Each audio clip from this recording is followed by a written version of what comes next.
umpisahan natin etong ating talakayan dito po sa nakita nating balita patungkol po sa mga nangyari kanina sa huling pagdinig mga kababayan patungkol po sa maanumalyang paggastos or paggasta ng opisina ng Office of the Vice President at ng DepEd nung panahon ni Sara mga kababayan dito sa nangyari sa Kamara kanina. So ngayon, eto i-play po natin etong nakita nating balita galing po sa News 5 Everywhere na kung saan BP Duterte posible umanong kasuhan ng graft and corruption kung mapapatunayan mga kababayan yung mga inaaligasyon laban po sa kanya. So ngayon, ito i-play po natin. Tungo naman tayo sa huling pagdinig ng Kamara hinggil sa umano'y maanumalyang paggasta ng pondo ng opisina ni Vice President Sara Duterte at Department. Baka mamaya yung mga taga-suporta ni Digong dyan baka sabihin na naman mamaya, ba't palaging yan yung pinag-uusapan ninyo?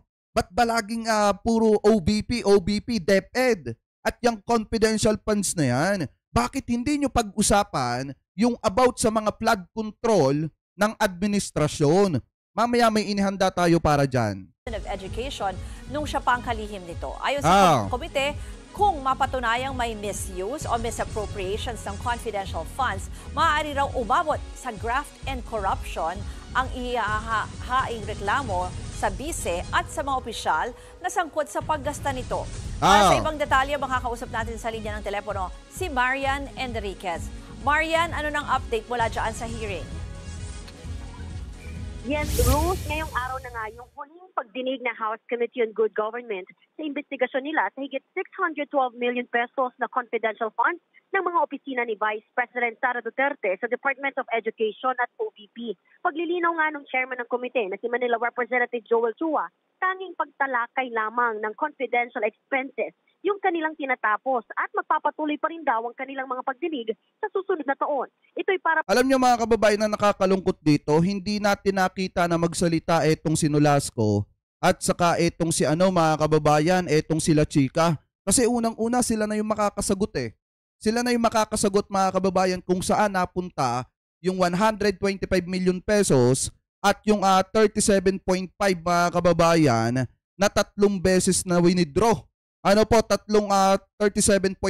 Dapat masasagot ni Nolasco yun kung saan napunta at masasagot nila Chika yung 125 million pesos. Kaso nga lang ang problema, hindi po kanina napasalang sa Senado kasi nga iniimbestigahan na daw po ng Armed Forces of the Philippines etong dalawang ito. So ngayon mga kababayan, kung titingnan natin, kala ko kasi kanina, matatalaka yun. Yun pala, hindi. At nagbalik tanaw lang mga kababayan patungkol po sa mga anomalya na nakita dito po sa opisina ng ating Vice Presidente at dun sa DepEd nung mga panahong hinahawakan niya pa.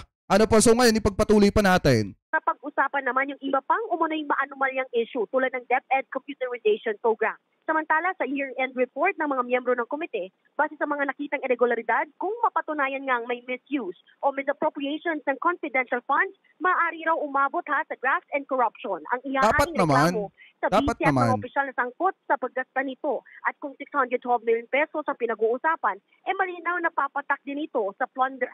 Marami kasi kung hindi mapapanagot etong si Sara, pag ito'y napatunayan talaga mga kababayan at hindi siya mapapanagot, yan ay magiging unang halimbawa ng mga politiko na hindi mapapanagot sa kanilang pangunguha ng kaba ng bayan mga kababayan, ng pera ng mamamayan. Kasi ito mga kababayan yung isang patunay na dapat kung naandyan na yung mga ebidensya at siya na ang tinutukoy, yung hindi nila pag-iingat sa pera ng mamamayan at hindi na nila maipaliwanag mga kababayan at tinitingnan na mayroong corruption, kapag ka napatunayan yan, dapat po talaga siyang mapapanagot. Hindi pwede na sabihin ng iba na irespeto pa rin yung kanyang opisina kahit na may nakikita mga kababayan na anomalya na sa paggamit ng pera ng mamamayan. Ngayon, ipagpatuloy pa natin. Nakita nga paglabag ang DepEd at OVP sa Joint Circular Number 2015-01 sa kung paano lang dapat gamitin yung confidential funds. Bruce? Marian, itong mga nakaraang araw, may ilang reports itong Philippine Statistics Authority tungkol dun sa mga nakapirma dyan sa resibo. May update ba dyan? Yes, Rose, kung maalala mo nga, nagsumite nga ng 677 na mga pangalan itong komite sa Philippine Statistics Authority para nga i-verify. At lumabas nga kanina, sinabi ng chairman na si Joel Chua na nasa 405 rito ang walang birth record. Ibig sabihin na Ibig sabihin mga kababayan, 405 yung ghost na tumatanggap ng pera. Ibig sabihin mga kababayan, kung may ghost employee, may ghost payers din. Parang ganun yung tinutukoy dito mga kababayan. So ngayon, ang tanong, saan napunta yung pera na tinanggap ng 405 na mga tao kuno na hindi naman nag-e-exist? Ganyan mga kababayan katindi. Siguro, etong mga ito, bihasang-bihasa na sa galawang ganyan. Gagamit ng mga pangalan kuno ng mga tao mga kababayan at papalabasin na yun ang tumanggap ng pera kahit wala naman. Biruin nyo yung 405 na hindi nag-e-exist mga kababayan na tumatanggap di umano ng pera, biruin nyo kung yun lahat papasok sa bulsa nung kurap na official, talagang tiba-tiba mga kababayan. Kaya nga kung titingnan po natin, dapat talagang mapapanagot yung nasa likod ng lahat ng yan. Kasi pera ng taong bayan yung pinag-uusapan dyan. Tapos ngayon, sasabihin ng mga taga-suporta nitong si Sara Duterte mga kababayan na wala naman daw katotohanan yan. Napakaliwanag na nga, 405 yung hindi nag-e-exist. Ibig sabihin, ang laki ng kinita ng politiko na gumamit ng mga pangalan na 405 na mga tao kuno na tumanggap ng pera. Ano po ngayon, ipagpatuloy pa natin?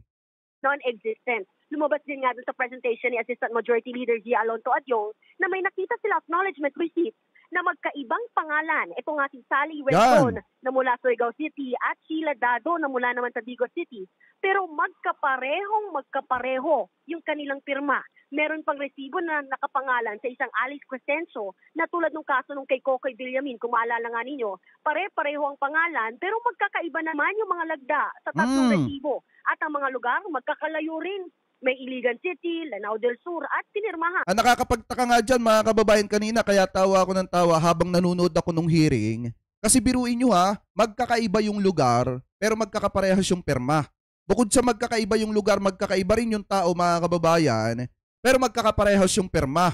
At yung isa naman mga kababayan, magkakaparehas naman yung pangalan pero magkakaiba naman po yung pirma. Siguro mga kababayan, isang araw lang or 2 araw lang ginawa nung tao yung mga peking pangalan at peking resibo na ginamit dun sa resibo na ipinakita po nila mga kababayan sa COA. Kasi kung titingnan po natin mga kababayan, yung ginagawa nilang yan ay isa po talagang pamamaraan mga kababayan na talagang kahit noon pa ginagawa na nila. Kasi biruin nyo yung galawang ganyan, galawan ng mga taong bihasa na. At eto mga kababayan take note, yung mga kasama dyan at mga taong nai-involve mga kababayan, mga naging tao di umano ng ating Vice Presidente sa Davao nung siya ay mayor pa. At yung iba matatagal na di umano nakilala ng ating Vice Presidente. So ibig sabihin, yan po mga kababayan di umano matagal na nilang galawan. Ano po yung ganyan, nagagawa ng mga peking pangalan para may maipresenta na mga resibo mga kababayan at palalabasin na yung mga peking pangalan, yun yung tumatanggap ng pera. So ngayon, ipagpatuloy pa natin. Sa Pasay City. Kaya git nga ni Adyong fabricated o tila dinoktor lang talaga ang mga resibong ito para i-justify yung confidential expenses ng mga opisina nga ni VP Sara. Ipagpapatuloy nga ulit yung pagdinig ng Good Governance Committee sa susunod na taon. Yan ang latest. Maraming salamat, Marian Enriquez. Mga kapatid, so yan, maliwanag mga kababayan possible na maharap mga kababayan itong ating Vice Presidente at makasuhan mga kababayan ng graft and corruption kung mapapatunayan na may anomalya po talaga sa paggasta ng pera ng mamamayan na hindi po nila maipaliwanag.